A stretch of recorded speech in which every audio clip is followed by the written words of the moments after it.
IBN 7 बना तीसरा सबसे ज्यादा देखा जाने वाला हिंदी न्यूज चैनल। IBN 7 हौसला है।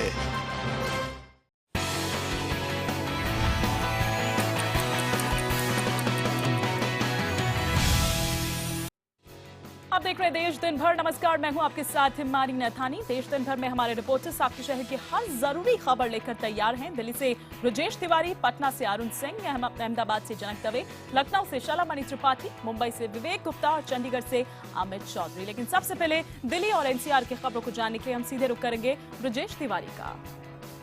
राजधानी दिल्ली में देर रात की सड़कों पर एक बार फिर हैवानियत का साया दिखाई दिया। अफ्रीकी मूल की एक महिला को 4 युवकों ने अपहरण किया। उसके बाद गाड़ी में उसके साथ बलात्कार किया गया। इसके बाद आरोपियों ने इस महिला को DND फ्लाईओवर पर फेंक दिया। पुलिस ने आरोपियों को गिरफ्तार कर लिया है। साथ ही वारदात में इस्तेमाल कार भी बरामद कर ली है।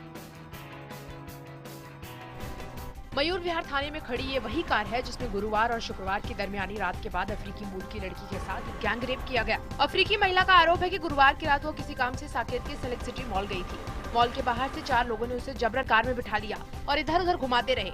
महिला के मुताबिक कार सवार 4 युवकों ने उसके साथ गैंग रेप किया और रात करीब 2:45 बजे उसे मयूर विहार के पास DND लिंक रोड पर कार से बाहर फेंक दिया।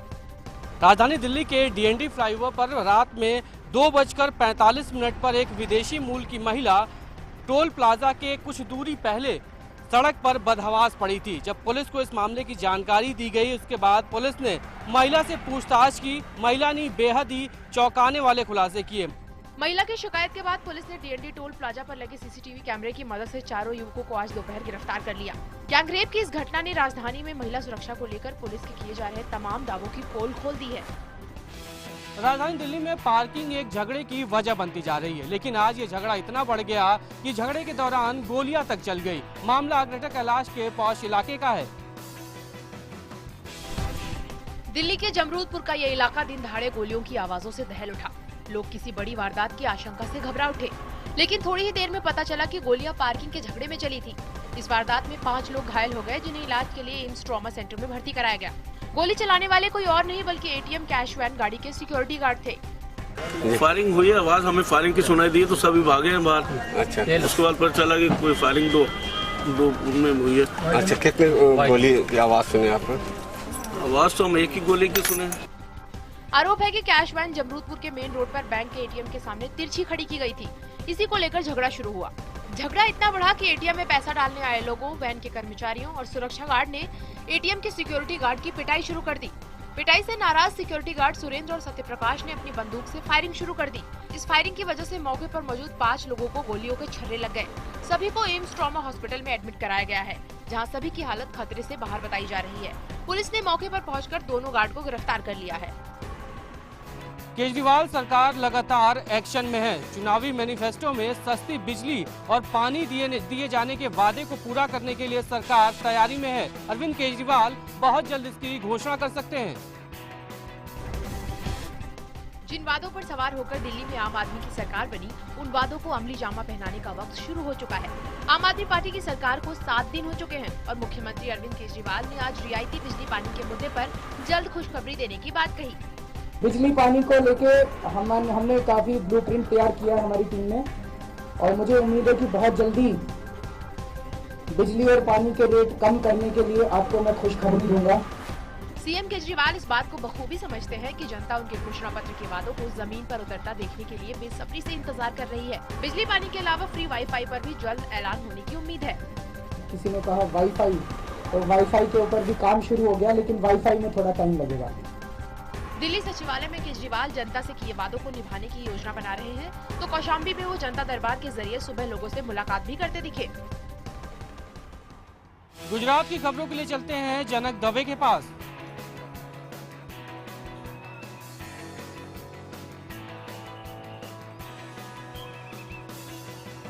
प्रधानमंत्री नरेंद्र मोदी के शूट की आज नीलामी हो गई। बंद गले के इस सूट को सूरत के हितेश पटेल नाम के शख्स ने 4 करोड़ 31 लाख में खरीद लिया। दुनिया भर में सुर्खियां बटोरने वाला पीएम मोदी का सूट आखिरकार आज नीलाम हो गया। इसे हासिल करने में हितेश पटेल ने काफी जोर लगाया। और आखिर में कामयाबी भी उन्हीं के हाथ लगी। हालांकि सूट की आखिरी बोली 5 करोड़ रुपए तक जा पहुंची थी, लेकिन ये बोली नीलामी का वक्त खत्म होने के बाद लगी, इसलिए ये सूट 4 करोड़ 31 लाख में हितेश पटेल को मिल गया। हितेश धर्मानंदन डायमंड नाम की कंपनी चलाते हैं। 3 दिनों तक हुए इस ऑक्शन में पीएम मोदी को मिले 400 से ज्यादा तोहफों की नीलामी की गई। इस नीलामी से मिले पैसे को गंगा की सफाई में खर्च किया जाएगा। हमने नरेंद्र भाई मोदी ने जो सूट पहना हुआ था, इसकी बोली हमने 4 करोड़ 31 लाख 31,151 लगाया हुआ है। कलेक्टर साहब ने हमको लिख के दे दिया है, इसने इसको अंदर साइन कर दिया है। कलेक्टर साहब एग्री है, हमने इसके सामने से डिक्लेयर कर दिया है।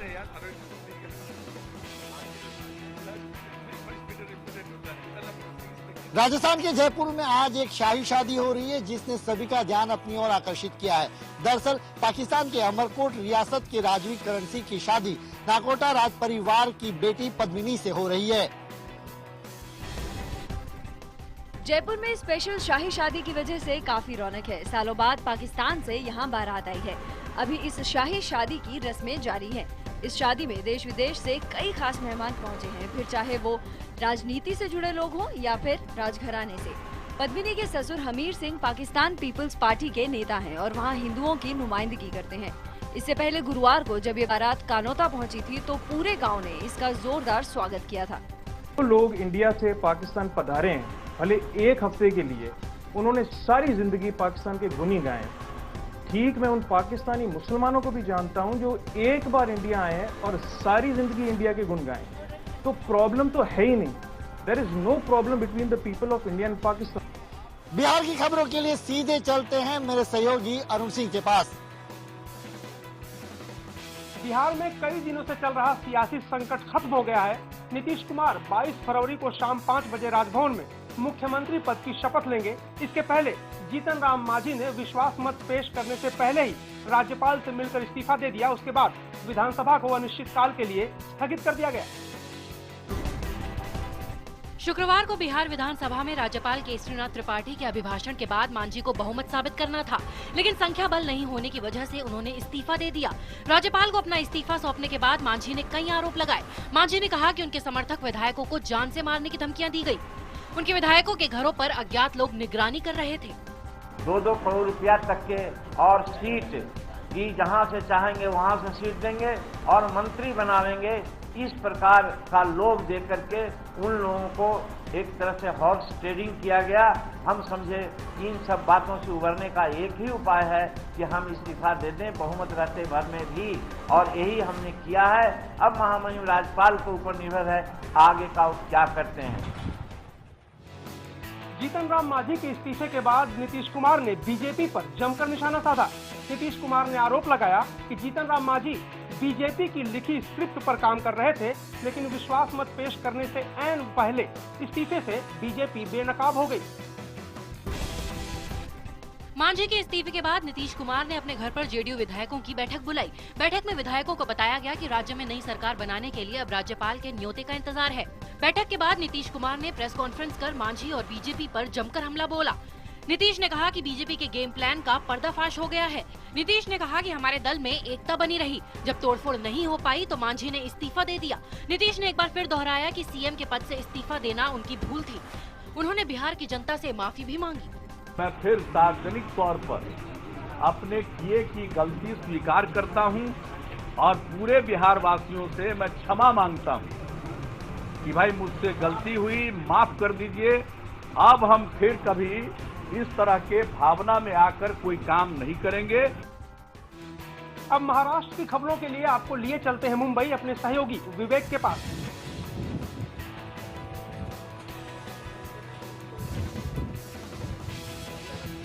महाराष्ट्र के सीपीआई के वरिष्ठ नेता गोविंद फनसरे और उनकी पत्नी के हमलावरों को पुलिस अब तक भी खोज नहीं पाई है। इस मामले में पुलिस ने आज गोविंद फनसरे की पत्नी उमा फनसरे का बयान दर्ज किया। महाराष्ट्र में सीपीआई नेता गोविंद पंसारे पर हमले के 5 दिन बाद भी पुलिस के हाथ कुछ नहीं लग सका है। पुलिस ने पंसारे की पत्नी का बयान दर्ज कर दिया है। पुलिस के मुताबिक पंसारे और उनकी पत्नी पर हमले से पहले भी सुबह उन्हें धमकी भरा फोन आया था, जिसकी वजह से वो परेशान थे। पंसारे की पत्नी ने बताया है कि उनके पति गोविंद पंसारे को पहले से ही धमकियां दी जा रही थी। घटना के दिन पंसारे से 2 बाइक सवार बदमाशों ने रास्ता पूछने के बहाने उनको रोका था। उसके बाद उन पर गोली चला दी गई थी। पुलिस की टीमें जांच के लिए कर्नाटक, मध्य प्रदेश और गोवा भी पहुंची हैं। वहीं सीएम देवेंद्र फडणवीस ने पंसारे को मुंबई के अस्पताल में शिफ्ट करने के आदेश दिए हैं। पुलिस ने इस मामले में 40 लोगों को हिरासत में लेकर पूछताछ करनी शुरू कर दी है। महाराष्ट्र के एनसीपी के वरिष्ठ नेता Chhagan Bhujbal anti corruption bureau के सामने पूछताछ के लिए आ सकते हैं। आज इस मामले में एंटी करप्शन ब्यूरो ने छगन भुजबल के बेटे और भतीजे से लगभग 3.5 घंटे तक पूछताछ की। दिल्ली में महाराष्ट्र सदन के निर्माण में भ्रष्टाचार के मामले में महाराष्ट्र के एनसीपी नेता छगन भुजबल को एंटी करप्शन ब्यूरो के सामने पेश होना पड़ सकता है। छगन भुजबल के बेटे पंकज और भतीजे समीर भुजबल से आज एसीबी ने करीब 3.5 घंटे तक पूछताछ की। समीर भुजबल को पूछताछ के लिए फिर बुलाया जा सकता है। भुजबल पर अपने पद का गलत इस्तेमाल करते हुए परिवार के सदस्यों के नाम से कॉन्ट्रैक्ट जारी करने का आरोप है। छगन भुजबल पर महाराष्ट्र सरकार में पीडब्ल्यूडी मंत्री रहते हुए महाराष्ट्र सदन के निर्माण में भ्रष्टाचार का आरोप है। उत्तर प्रदेश और उत्तराखंड की खबरों के लिए चलते हैं अपने संवाददाता सलमान त्रिपाठी के पास। शुक्रिया विवेक। उत्तर प्रदेश की खबरों की शुरुआत करेंगे शाहजहांपुर से, जहां सेना की वर्दी का खुलेआम दुरुपयोग हो रहा है। यहां एक प्राइवेट एजेंसी शादी समारोह को यादगार बनाने के लिए सेना की वर्दी में नकली जवानों को सुरक्षा के लिए भेजती है। शादी को यादगार बनाने के लिए लोग क्या क्या नहीं करते। आजकल शाहजहांपुर की शादियों में भी कुछ अलग नजारे देखने को मिल रहे हैं। दुल्हन की सुरक्षा में ये लगे जवान असली नहीं बल्कि नकली हैं। इनके पास जो हथियार हैं वो भी नकली हैं। दरअसल ये लोग एक एजेंसी के जरिए भाड़े पर बुलाए जाते हैं, लेकिन सुरक्षा में तैनात ये लोग सेना की जो वर्दी पहने हैं वो पूरी तरह से प्रतिबंधित है। ऐसे में चिंता इस बात की है कि इस तरह वर्दी पहनकर कोई भी पुलिस को चकमा दे सकता है। बड़ी वारदात को अंजाम दिया जा सकता है। हालांकि पुलिस अब ऐसे लोगों पर कार्रवाई की बात कह रही है। मैं इसकी छानबीन कराऊंगा। अभी एक इसके लिए एक अधिनियम भी है पहले से कि कोई भी व्यक्ति या जनता का व्यक्ति या सुरक्षा गार्ड या बैंक का गार्ड आर्मी पैटर्न अथवा पुलिस पैटर्न की कोई वर्दी धारण नहीं करेगा। सरकार भले ही नशा मुक्ति को लेकर अभियान छिड़े हुए है, लेकिन आंकड़े बताते हैं कि दावों और हकीकत में काफी अंतर है। आरटीआई के तहत मांगी गई एक जानकारी में इस बात का खुलासा हुआ है।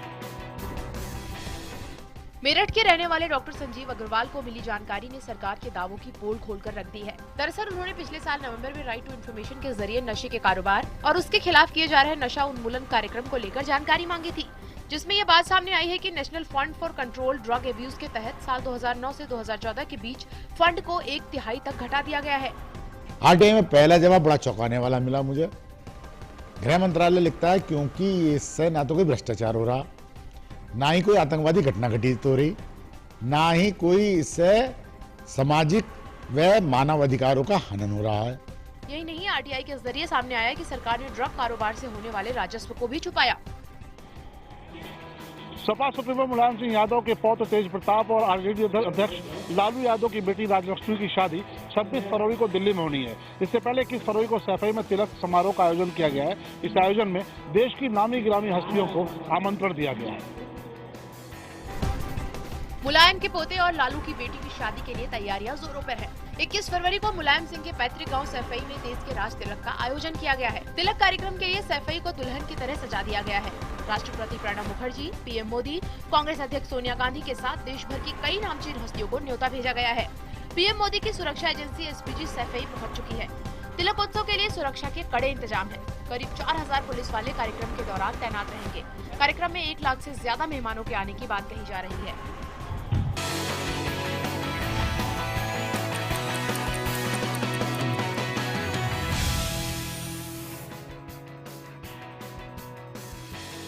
समाज सेवी अन्ना हजारे ने भूमि अधिग्रहण अध्यादेश के खिलाफ बिगुल फूंक दिया है।